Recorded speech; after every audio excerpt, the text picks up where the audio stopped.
తప్పుల సవరణ. తప్పుల సవరణ అంటే ఇంతకుముందు ఏదన్నా ల్యాండ్ పట్టా పాస్ బుక్ ఇష్యూ చేసినప్పుడు తప్పు జరిగినప్పుడు లేదా మన యొక్క హద్దులు తప్పులు జరగచ్చు, లేదా పేర్లు తప్పులు జరగచ్చు, లేదా ఆ యొక్క సర్వే నంబర్లు తప్పులు జరిగినప్పుడు ఆ తప్పులు సవరించే అధికారము ఎంఆర్ఓ కానీ, ఆర్డీఓ కానీ, కలెక్టర్ కానీ లేదు.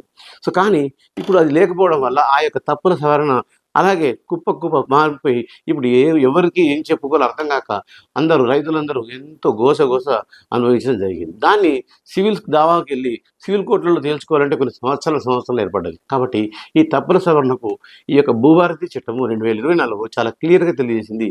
ఎవరైనా తప్పులు జరిగినట్లయితే ఆ తప్పులను సవరించుకోవడానికి మీరు ఎంఆర్ఓ గారిని, లేదా ఆర్డీఓ గారిని, లేదా కలెక్టర్ గారిని మీరు సంప్రదించి మీ తప్పులను సవరించుకోవచ్చు. అప్పటికి కూడా మీకు తప్పులకు జరిగినట్లయితే అప్పీల్ కూడా వెళ్ళొచ్చు. అప్పటికి కూడా మీకు జరిగినట్లయితే దాని ద్వారా మీరు సివిల్ కోర్టు దావాలు కూడా వేసుకోవచ్చు. అంటే ఈ యొక్క తప్పుల సవరణకు కూడా ఈ యొక్క భూభారతి చట్టం 2024 అనేది మనకు సపోర్ట్ చేయడానికి అవకాశం ఉన్నది.